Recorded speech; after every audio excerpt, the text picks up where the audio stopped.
So I'll just, yeah. So a very good afternoon to everyone who will be watching this discussion.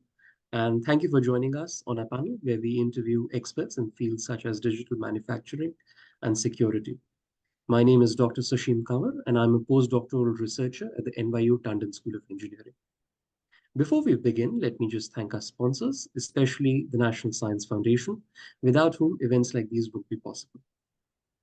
We are joined here today by Joshua Lubell, a computer scientist at the National Institute of Standards and Technology.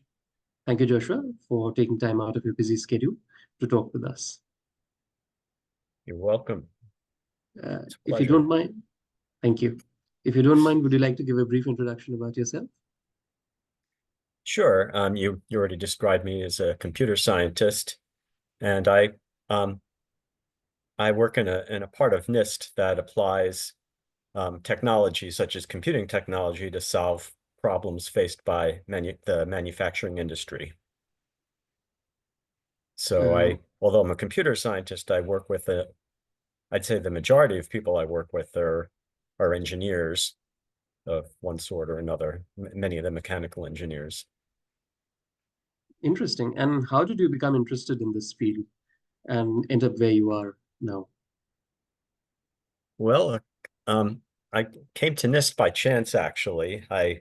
To give you an idea of how long I've been at NIST, I responded to a classified ad in the newspaper. Wow. So that's how I ended up getting the job. And prior to that, I really didn't know much about what NIST did, and I didn't think much about standards. And of course, if you work at NIST, you think a lot about standards, since a big part of our mission is to contribute to standards in one way or another. Mm-hmm. And how is it working as a computer scientist yourself, working with people who are into manufacturing? Is there any difference in work styles? And did you have to learn a lot of things from scratch? How was that? Definitely had to learn a lot of things from scratch, and my career's taken several turns in the 30 plus years I've been at NIST. So I began my career contributing to the development of a standard called STEP, also more precisely known as ISO 10303, which is I don't know if you've heard of STEP, but it's a very widely adopted standard in the CAD data exchange. Just about any CAD software will import or export STEP formats for 3D geometry. And so yeah, please go on. Yes, I was just going to say I started out by contributing, even though I knew nothing about 3D geometry, I contributed to the development of the methods for representing 3D geometry data so that it can be exchanged between different CAD packages. And also another big part of the effort at the time was actually getting the standard published. Wow. Okay. And would you consider that the STEP standard to be your most important contribution in this area? And if not, what would you say in your mind is your biggest contribution in your field? I think it was a pretty big one, but kind of in the mid-career point for me, I changed my direction and moved away from things having to do with CAD data and instead toward industrial control system security. Okay. And prior to that, I hadn't done anything with cybersecurity, so I was new to that and had to learn that. But NIST is a big producer of guidance for cybersecurity, so I relied very much on the NIST cybersecurity, the whole collection of NIST security guidance documents. But rather than coming at it as a NIST person who produces those documents, I was kind of educating myself on them. Definitely. And would you say that there is a need for new standards in such a dynamic and fast-moving field such as cybersecurity? And what role have you played in establishing those standards in this new field that you've pivoted to?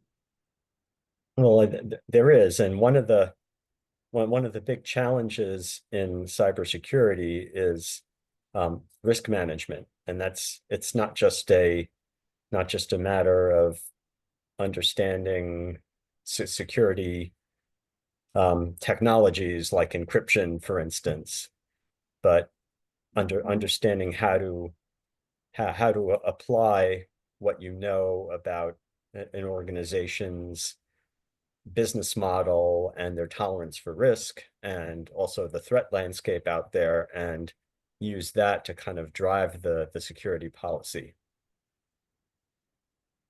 And that's and what I found in working in this area is that in working with, I work with people who know a lot about manufacturing for the most part, but don't know so much about the risk management side of security. Right. And so my role is kind of to bridge the gap between those two disciplines. Mm. And it's kind of a thorny problem because risk management is inherently hard. Mhm. And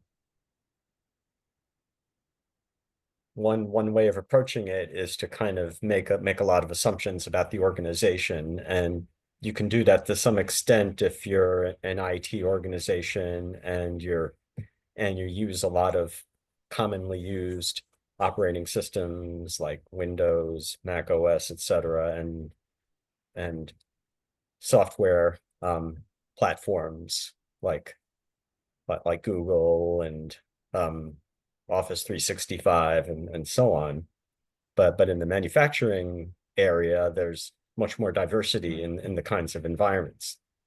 There isn't like one size fits all for software or for hardware. So the risk management part becomes a lot more challenging. Whereas the people who are in IT can to some extent get by with kind of looking at kind of like a so some underlying assumptions that kind of help you get started with in the manufacturing domain that doesn't really exist. And Right. so one of the very important things that I was involved with when I started working on industrial control systems security was coming up with security guidance for manufacturers. And NIST came up with a profile of the cybersecurity framework which we call the manufacturing profile. Okay. Well, wonderful. And given that you have worked at the intersection of like such different fields, so you started out Mm-hmm. as a computer scientist and then you worked with manufacturers and now with cybersecurity experts. So, what would you say a typical day is like in your line of work, given you work in such different fields and with people from such different backgrounds? And how would you say the learning curve has been every time you start a new project or have to collaborate Mm-hmm. with people with different expertise? Well, I guess throughout my career, there have been some constants, and one of them is a lot of meetings and discussions, both with people internal to my work unit at NIST and also external stakeholders. So one of the features about working at NIST is that we work a lot with industry, and we also work a lot with standards development groups. So people from kind of both those arenas, and there are some people from industry who are also work heavily in the standards arena. So we tend to work with those people a lot. Mhm. So I would say that's and that's something that's in working in the standards arena is something very, very different from what I ever expected to work in when I was a student. And it's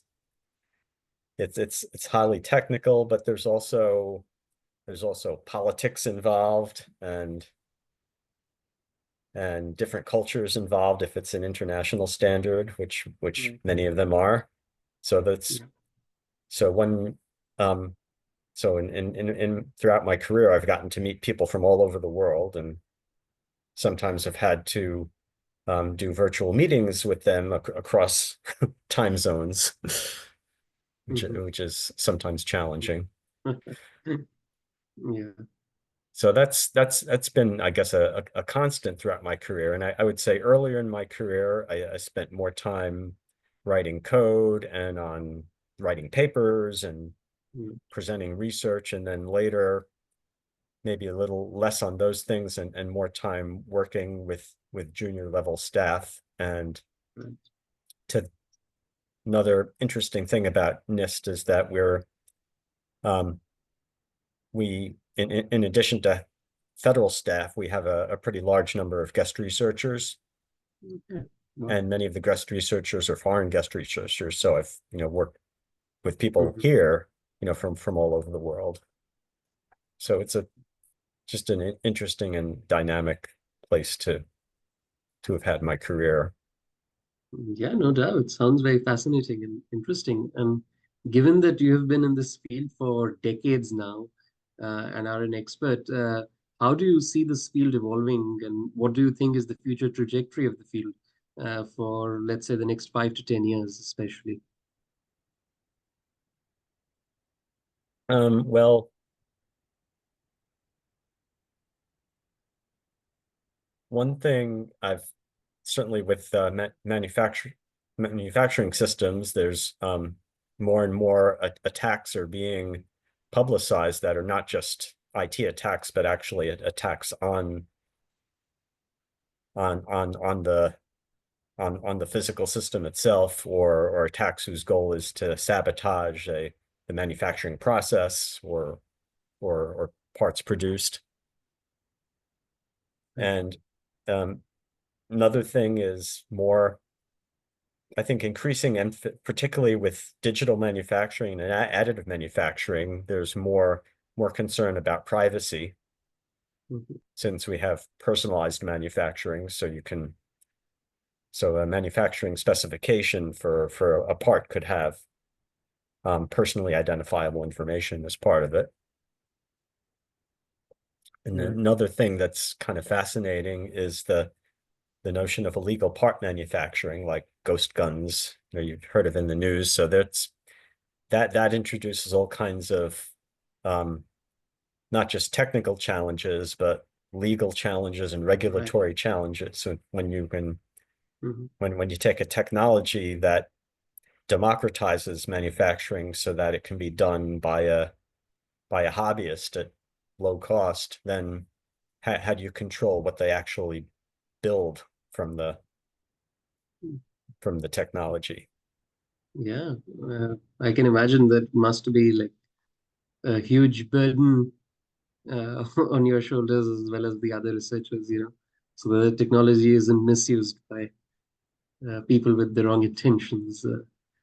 Yeah, I mean, And not so much on my shoulders, but I think for people who work in the field of law and regulation right, and right. Yeah, for sure. Uh, but I mean, apart from the challenges that you mentioned, what are some of the things that you really enjoy about the work that you do? I enjoy that um I, I like being able to do something that's for the public good.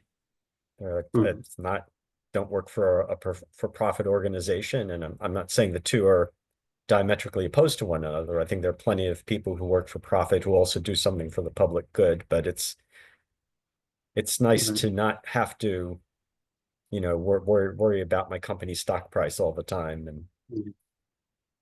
so I think for the most part at NIST, we ask ourselves, the right kind of questions, and I almost always, feel good about um, what I'm being asked to do. Whether I do it well or not, or whether I'm successful or not is another thing. But I feel very, very good about the mission.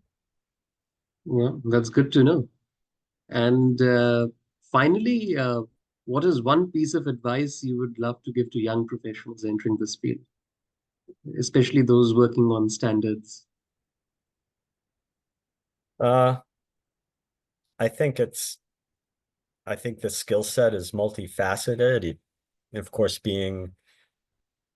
having strong technical skills is really important, but there's also a human aspect to it, and security in particular, I think, is a socio-technical field that um, it's not just about technology and science, but about understanding people and human beings and how human beings are about technology. And I think communication is incredibly important, and educating stakeholders, and then also when you're creating some kind of standard, or you want to further adoption of a standard, then having building consensus among the different stakeholders is critical. And that's The- people from different countries, different companies, and Right. Yeah. Thank you so much once again, Joshua, you're for your time. welcome.